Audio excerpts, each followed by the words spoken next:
Harley currently teaches several courses, weather and introduction to aerospace and so forth. So she has a pretty high student load. She's an outstanding member. She's recognized as an expert in her field. She has sat on and will sit on in the future several NTSB, National Transportation Safety Board, roundtables regarding pilot stress, mental health, rest, and so forth. And she's also recognized as an expert by the FAA, where she sits on FAA roundtables in preparation for writing policy and regulations. Harley, welcome.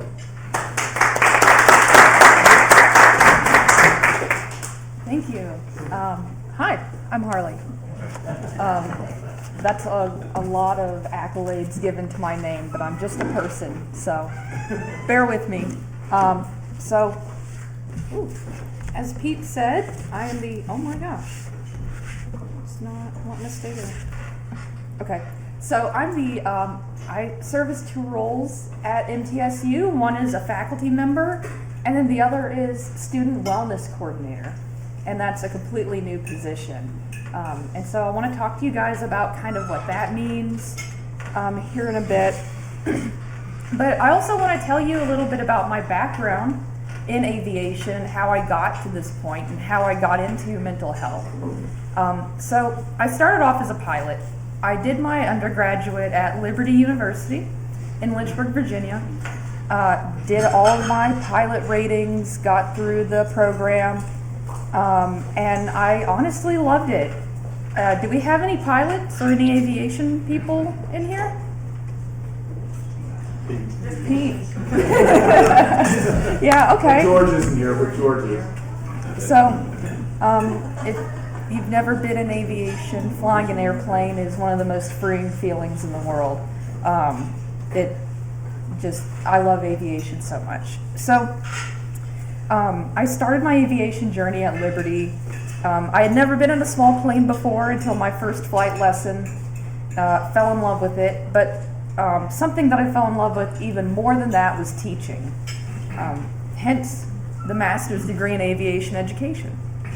So I got through the program, and in 2018, everything kind of flipped on its head for me. I started experiencing mental health issues, and I voluntarily gave up my pilot certificate, stopped flying, and I had to make a choice. Do I want to seek help and get better, or do I want to continue flying? And I had to make that choice, which is not for you to feel pity for me. I made the right choice, and I would make that choice 10 times over given the chance. But I chose to seek help. After this, I started graduate school at Middle Tennessee State, did my master's, did the thesis, and also something else that I did during this time was I started graduate teaching assistant role. So I was teaching classes, interacting with students. And I try to not think about my past and giving up, basically clipping my wings is what I like to call it. I tried not to think about that. But then several of my students were approaching me, expressing concerns because they had mental health issues and they didn't know how to navigate the system. And I realized this is happening a lot more, and it's not just me. I'm not alone in this. And actually, I have some stats written here. About 17 million Americans meet the criteria for a mental health diagnosis. That's a lot of people. It's a startling statistic when I read it. And so a lot of my students, not a lot, but not a majority, I would say, but several of them approached me asking for help. And so I ended up conducting the study at MTSU. I found that a significant number of our aerospace students, just the aerospace students, were experiencing significant or extremely significant depression, anxiety, and stress. And so 26% met the criteria for extremely severe stress or depression, 11.3% for stress, and 30% for anxiety. And that's a lot. And what do we do with that? That's where my role as the mental wellness coordinator comes in. So what do I do? A big part of my job is advocating for my students, also bringing together professionals from psychology, the medical field, faculty, staff, and even students. We all come together and we try to figure out game plans to help support our students. So that's kind of what I do. And you might be thinking, if you're not in aviation, why don't these people just get help? Why can they not just go and talk to a shrink or something, right? Well, there's a hefty stigma in the aviation industry. And this spans across pilots and air traffic controllers. They're kind of the two biggest groups in the industry hit by this. So you're probably thinking, if you're an airline pilot, you have good insurance, right? Just go get help. Well, it's not always the financial barrier. So in order to be a pilot or an air traffic controller, just to give you some background info, you need to have not only your pilot certificate, but you need to have a medical. You need to be medically cleared. And so you have to do medical exams with an aviation medical examiner, and you have to be certified fit to fly. And then that also accounts for air traffic controllers. So you have to be medically cleared, and that can go away if your, say your eyesight degrades or you have a heart attack. They can revoke the medical, and then you can't perform your duties. Another thing that will get your medical revoked is having depression, anxiety, any kind of mental illness. The FAA, the Federal Aviation Administration, the feds, as I call them to my students, they can take away your medical, and then you are no longer allowed to perform your duties as a controller or as a pilot. And really, what is very insidious about the mental health issue that we've run into is the way that mental health issues are reported. If someone walks in with a broken arm, you can look at them and say, hey, that person has a broken arm, right? But if somebody walks in and is depressed or has some other mental health issue going on, you can't see that always from the outside. For this reason, when you go and talk to a medical examiner, you will self-report mental health issues. So kind of the self-reporting nature of these things, along with your medical can be taken away if you do self-report, causes pilots and controllers to hide or dismiss their symptoms. So if you have your medical taken away, you are also losing, if you are an airline pilot or a controller, you're losing your income as well. You can't perform your job duties. You might be thinking, oh, well, isn't there a disability insurance? Well, once you lose a medical, it can take months or even years to get that back. And most of the time, your disability insurance won't cover that full time. So it really puts pilots and controllers in a sticky situation. There's a lot of really high stakes here for them. So there's a couple of different events that have happened. I'm not sure if everyone's heard of German Wings that happened in 2015, where the first officer had it's called an aircraft assisted suicide. It killed 150 people. So that really is what kind of kick-started the whole push for mental health in aviation. There was also recently the Alaskan Airlines incident where I think someone riding in the jump seat tried to pull the engine power out and was on mushrooms or something, but still that's a mental health issue. And then also, this is not something that only affects the major airlines, this is also something that affects colleges. In 2021, John Hauser was a student at the University of North Dakota who took his life in an airplane. And actually, less than a week ago, there was another student suicide in an airplane in Texas, which there's not been a whole lot of details about that, but it's very disheartening to hear that. So that's what's going on with the colleges and the pilots, but also ATC. There was a New York Times article published, I want to say in December, maybe December 2nd, that unveiled that all this is also happening to our air traffic controllers, which is one of the biggest cogs in the safety network of aviation. So this Times News reporter, they interviewed several controllers, and they looked at these reports, safety reports that had been submitted. One of the major concerns that the controllers themselves reported to the reporter, as well as in their safety reports, was mental health issues. Well, we know that they hide they have a tendency to want to hide any kind of mental health issues, but what else is going on? Well, it's a very high stress job. They're often sitting in a room looking at a computer for hours on end, and then they are also directing hundreds of airplanes during a shift. That's hundreds, if not thousands, of people's lives in your hands. And I don't know about you guys, but that sounds very stressful to me. That would stress me out. And then also we have COVID-19. I know I don't like COVID-19 either, but we need to talk about it. It's important. So during COVID-19, the FAA slowed down and almost stopped the hiring of any new air traffic controllers. And now they're kind of facing that. They're facing the music with that. So they're severely understaffed. And in some place like Smyrna, they might be able to close the tower down at night because there's not a whole lot of traffic. But think of Atlanta, which is, I believe, still the busiest airport in the world. You can't have 8 hours where there's not a controller in the tower. So they're working overtime. The demand is still there, but the workforce to meet that demand is not there. So this reporter reported that air traffic controllers were having panic attacks on the job. There was a fist fight between controllers.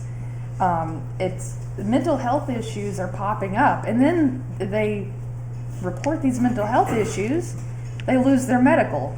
So it's just compounding the issue.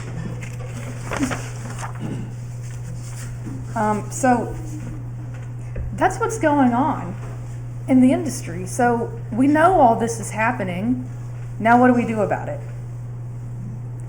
That is the $1 million question. That is the question that I don't have an answer to. I wish I did, but I don't. I do know that change will have to come from the top level, so that would be the FAA, the NTSB, and they're already making strides towards change. The FAA recently added a new medication to their approved medication list for pilots and controllers. So baby steps are still steps, right? But hiring more controllers would probably fix some things, but I don't have any control over that. That has to come from the FAA. The FAA actually, they have support services for air traffic controllers. There's certain like stress management workshops they can put on. NATCA, which is the National Air Traffic Controller Association, also provides a peer support program, which if a controller calls a number, they are connected with another controller who's going through a lot of the same experiences, and they can lean on that person. Peer-to-peer kind of support group. So there are things that are offered for them, but it's hard to have a concrete answer and a solution for everything. So my approach has been to focus on the next generation in my vicinity, specifically at MTSU. My dad likes to tell me this story because I'll often call him and be really disheartened and downtrodden. I'm like, man, I don't know. I feel like I'm breaking a rock with a cooked spaghetti noodle, and it's just insurmountable sometimes. That's how it feels. I'll call my dad and I'll talk to him, and he'll tell me, Harley, I was on the beach once and there were these clams all over the beach. And this man came and he started picking up the clams one by one and throwing them back in the water. And I talked to the man throwing the clams. I said, "What are you doing?" He talks like that too. And he and he says, I asked him, "What are you doing with them clams?" And he said, "I'm trying to save them." He said, "You can't save all these clams. There's thousands of them." And the man says, "Yep, but to that one clam, that's the world. I saved his world." So my dad tells me, "Harley, remember, one clam at a time. That's all you can do." I have to remind myself that, one clam at a time. I don't know if that story's true or if he maybe made that up. I think he made that up. I'm pretty sure, knowing him. But it's gotten me through. So focusing on what I can focus on, my one clam at a time. My clams being my students who I have control over, and not control, but you know what I mean. I have influence. So the new generation, my students, they're much more open to talking about these things. Mental health, they yearn for change in the FAA, and they're pushing for change. When I sit on these round tables, there's often students from other universities, they're advocating for their peers. It's fantastic to see. It gives me hope. The biggest obstacle, I think, is that stigma, and this newer generation are going to be the ones to break that down. I believe that. I have a lot of faith in them. So before I wrap up, I want to leave you with this. The challenge we are facing in the aviation industry as a whole regarding mental health are significant, but they are not insurmountable. It might be slow to change. That's bureaucracy for you. But it starts with each one of us. By fostering open conversations, breaking down the stigma, and supporting initiatives that prioritize mental health, we can make a difference. In the face of bureaucracy, systemic issues, remember that change often begins at the grassroots. And that applies to everything, not just aviation. So whether you're a part of the aviation community, or an advocate for mental health, or just a regular, normal person, your voice matters. So let's work together to ensure the next generation of pilots and humans, honestly, this is a human issue, not just an aviation issue, can pursue their dreams without having to sacrifice their health and well-being. One clam at a time. So take care of your clams. Yeah, so that's all I have today. So thank you so much for your attention and inviting me to be here. And I will accept any questions or continue the conversation. Okay, yeah. The increase of, I guess, significant mental health challenges in education, is it reflective of the increase of mental health challenges in our country? Is it the same percentage? Is it more significant? Does that make sense what I'm asking? There have been a couple of studies done on specifically the suicidality of pilots and controllers versus the average population, and they have found that they're equal. They're about the same. There's not a big difference. So I would say that, yeah, there's a lot of mental health issues that are popping up more in the general population. And I just instinctually, I want to say that it's probably is because of that. But also, there's other factors like financial. The economy right now is not fantastic, so that could play a role in it. It's hard to say for sure, but my gut tells me, yeah. Obviously, it's more visible to everyone in that, that world. Yeah, I yeah. did have another quick question. So, Yeah. if someone in aviation, say a pilot, has an incident, let's say or has depression because of an event, right? So I don't know, their spouse suddenly passes away. Okay. Right? Yeah. That's an event that most of the time someone can seek help for and get back on track because of that thing that happened, which is different from someone who is suffering from a mental health problem that is intrinsic, I guess. So if a pilot self-reports, my wife passed away, I'm not in a place where I can fly right now, is that handled differently from, I have ongoing depression for the last decade, and Yeah. is that treated differently, Yes. or is it the same? They're treated differently. And actually, I want to say in the summer of 21, 22 maybe, the FAA released what's called a situational depression, which is an event where, where someone, maybe someone close to you passes away. That's considered a situational depression.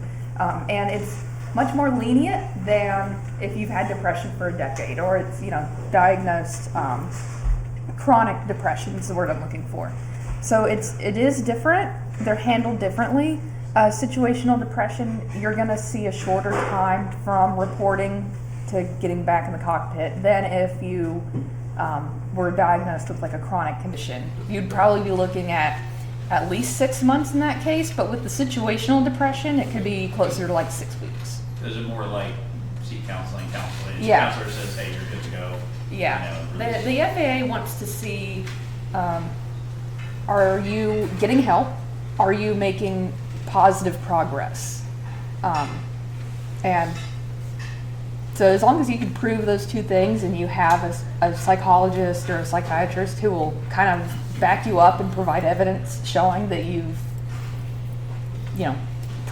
improved, then it's a lot easier to get it back with the situational, that is. Yeah.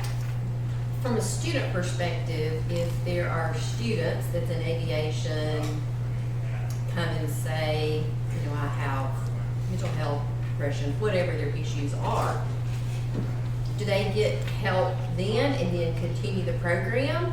Are they allowed to continue to be a pilot or an air traffic controller? Does it depend on the level? Kind of how does that work? So thankfully we've not had to ground anyone at MTSU. What typically happens is that students will come into my office and say, hey, I have an issue. I don't know what to do about it, or I don't know what resources, and I'll usually I'm like the middleman between them and wherever they need to go. So I'll say, okay, well, let's go to the counseling center. That's my first step. Our counseling center does not diagnose, and that's a big thing with the FAA, is if you have a diagnosis officially, then the FAA gets involved. But if they just need to talk to someone, counseling center. I actually recently had a situation where I almost had to ground someone, but after talking to the student, they decided to ground themselves. So it kind of depends on the severity. I also work closely with their airport safety director. And so I do have the authority to talk to her and say, hey, this student does not need to fly. And then she will be the one to ground them. So we do have processes in place for safety, but we've thankfully never had to actually do that. But it's good to know there's a plan. Yeah, there is. Yeah, contingency plans are my thing. Yeah. So in your thesis that you studied things, did you have a baseline of what the normal stress level reported in from just a general college student, and then you compared it to that and it was 26% higher, or that you just freeformed your students and it was 26%? So what I did was I surveyed normal students not in the aerospace program, and then compared that to aerospace students not in a flight program. So that's our ATC, our management, mechanics. And then the third group was pilot students. And it was 26%. So the survey I used had them, they filled out the form, and then I went through and scored it. And 26% of the aerospace students reported severe or extremely severe on this measurement instrument. Right. That's just how many of just aerospace students scored high on it. So it's not it's not like 26% higher than Right. So regular students. So it's just a poetry majors scored, 30%. Yeah. Okay. So that's what I'm trying to say. Oh. Is it a relative scale compared to just how stressed students are? I having my son be an engineering major actually, right now. So the aerospace students overall scored lower than the normal students, the other, not normal, sorry, the other students, they scored lower overall. Their mean score was lower than the non-aerospace students. But the 26% of the aerospace still, reporting severe symptoms was kind of alarming for us. Right. But overall, they were lower Okay. when you compared them. Yeah. Okay, I think you had. You mentioned that there are approved medications. Yes. Is antidepressant an approved medication? So there are different types of antidepressants. There are 4 SSRIs, so selective serotonin reuptake inhibitors, that are allowed. It's like Zoloft, Lexapro, Prozac, and then I don't know. I can never remember the other one. But they also just added Wellbutrin or bupropion. So there are certain antidepressants that you can take. Now there's also restrictions, like you can't be on more than one at a time. So if you need trying to think of the word, like if you need 2 different medications at once, then that's a no-go. So yeah, there are certain SSRIs, and then they just added the Wellbutrin. So they're looking at expanding that list even further as far as the antidepressants go, so it's not just SSRIs. But it's been kind of a slow process. Thank you. Yeah. Does this apply to private pilots as well? Yes. Yep. Anything from general aviation, sports pilots, all the way up to airline international pilots. Yeah. Does MTSU Aerospace train air traffic controllers as well as pilots? We used to, and then we got rid of the program like a year ago. or so. Specific to air traffic control. Yeah. Our graduates have the background to go to Oklahoma City to become an air traffic controller, but they don't have the specific education at MTSU. That program was eliminated exactly about a year and a half ago. Yeah. So we had like record-breaking flights recently going through airports, but we also have like less controllers. Is that maybe part of there's more planes in the sky? Absolutely. That is going to increase your workload a ton. And, that's more lives in the hands of the controllers, more Same amount of responsibility. controllers. Yeah, for- the workload is It's kinda intense. scary. Yeah. You want to mention about compartmentalization? I find that interesting. Yeah, so while doing my thesis research and reading into anything, I read through anything that was written about a pilot and mental anything. What I kept finding was this idea of the pilot personality. And that is the idea that aviation attracts and retains people who are able to compartmentalize things. Especially in military pilots specifically, that's where a lot of this research that I read was done. Being able to compartmentalize, okay, I'm going through a divorce. I have to put that in a box, put it on the top shelf, fly the airplane. So being able to compartmentalize stress and different things going on in your life, that's a big part of the pilot personality.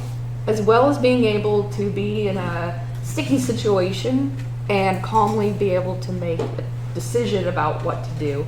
That's something else that was a common trait among a lot of pilots. So that's kind of been coined the pilot personality. Now, is that something that has been taught, or is that something that we are attracting? The aviation attracts people like that. Are people who do not naturally have that going to make it in the industry or not? So it's there's not a really solid answer, I think, because it is the psychology, the soft sciences, if you will. But it was interesting to hear that and to see that. Yeah.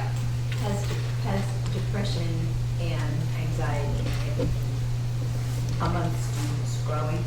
Yes. I would say that I do not have concrete proof, but just from my experience with the students, COVID-19 really messed up a lot of people. I'm getting the students now in my intro and my lower level classes who were high schoolers during the pandemic. And I'm finding that they are not able to handle the stressors that come with being a college student. I had a student come and ask me, how do I tell my shoe size? And I had to look at him like, this is a joke, right?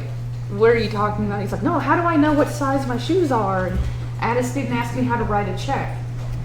So they lost a lot of time in high school where they were developing. That's the time where you kind of develop and become your own person. In psychology, that's where you learn who you are. And they didn't have that. They had lockdowns and they were stuck at home. And I think that has kind of stunted the development. And so like the incoming freshmen that I'm seeing now are different than they were back in 2020 when I started teaching. Done? Okay. I'm done. Thank you.